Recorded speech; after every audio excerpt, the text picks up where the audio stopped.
Hello all, ఈ వీడియోలో వచ్చేసి నేను స్పేస్ సిల్క్ క్లాత్ యూజ్ చేసి ఎలా డ్రెస్ డిజైన్ చేస్తానని ఫుల్ ట్యూటోరియల్ చూపిస్తాను. ఎక్కడ స్కిప్ చేయకుండా చూడండి.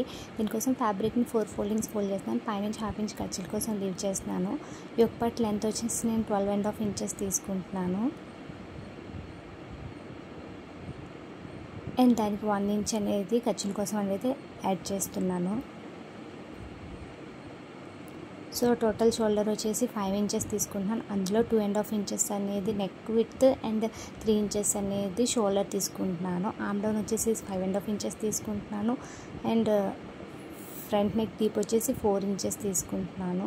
అండ్ అలాగే ఆర్మ్ డౌన్ దగ్గర రౌండ్ తిరిగే దగ్గర ½ ఇంచ్ మార్క్ చేసుకొని ఇలా రౌండ్ షేప్ అని డ్రా చేస్తున్నాను. చెస్ట్ వచ్చేసి నేను 8 ఇంచెస్ తీసుకుంటున్నాను. వేస్ట్ వచ్చేసి 7 ఇంచెస్ తీసుకుంటున్నాను. అండ్ 1 ఇంచ్ అనేది పైనుంచి చెస్ట్ దగ్గర నుంచి వేస్ట్ దాకా తీసుకుంటున్నాను. సో ఫ్రంట్ నెక్ అనేది 4 ఇంచెస్ తీసుకున్నాను అని చెప్పాను కదా. సో వీడియోలో చూపిస్తున్నట్టు నెక్ అనేది రౌండ్ అనేది ఇలా మార్క్ చేసుకుంటున్నాను.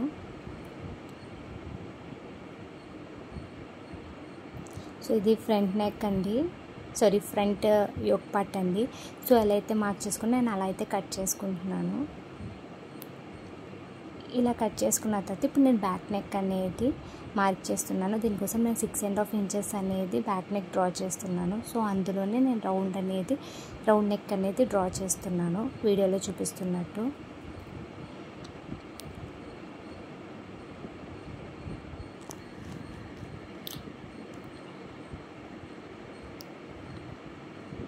సో ఇలాగ నెక్ అనేది మార్క్ చేసుకోవడం అయిపోయిందండి. ఫ్రంట్ అండ్ బ్యాక్ నెక్స్ అనేది మనం ఇలా మార్క్ చేసుకున్న తర్వాత మెయిన్ ఫ్యాబ్రిక్ తీసుకొని ఈ లైనింగ్ ఫ్యాబ్రిక్ మెయిన్ ఫ్యాబ్రిక్కి అటాచ్ చేసేసుకోవడమే.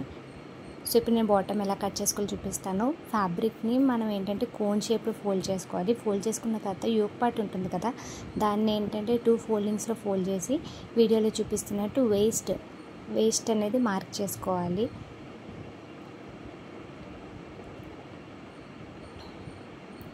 సో ఇలాగ వేస్ట్ అనేది మార్క్ చేసుకోవాలి. మార్క్ చేసుకున్న తర్వాత అక్కడ నుంచి మనకి లెంత్ ఎంత కావాలో బాటమ్ అంత మార్క్ చేసుకోవాలండి.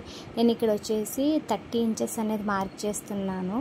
యోక్ పార్ట్ మైనస్ చేయగా నేను బాటమ్ వచ్చేసి 30 ఇంచెస్ అనేది మార్క్ చేస్తున్నాను. ఇలాగ వీడియోలో చూపిస్తున్నట్టు రౌండ్గా మార్క్ చేసుకోవాలండి. సో ఎలా అయితే మార్క్ చేసుకున్నానో అలా అయితే నేను ఇప్పుడు కట్ చేస్తున్నాను. సో కట్ చేసేసుకున్న తర్వాత మెయిన్ ఫ్యాబ్రిక్కి ఈ లైనింగ్ ఫ్యాబ్రిక్ అనేది అటాచ్ చేసేసుకొని పక్కన పెట్టుకోవాలండి. సో ఇలా వస్తున్నాయి. సో ఇలా మనం అటాచ్ చేసుకోవాలి యోక్ పార్ట్కి.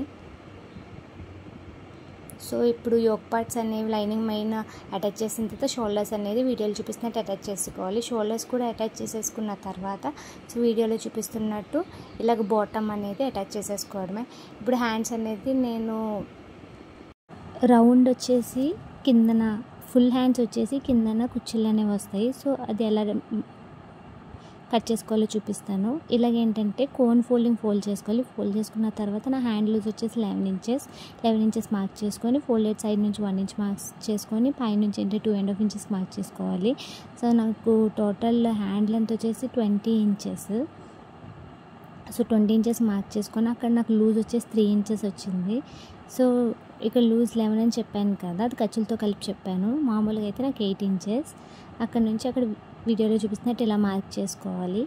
కిందన మనకి ఎంతైతే ఎక్స్ట్రా ఫ్యాబ్రిక్ అనేది మిగిలిందో అదంతా కూడా కుచ్చుల కోసం అనేది ఉంచేసుకొని మార్క్ చేసుకోవాలి వీడియోలో చూపిస్తున్నట్టు. అలాగే 1 ఇంచ్ అనేది ఎక్స్ట్రా ఖర్చు కోసం అనేది నేను పెట్టుకున్నాను.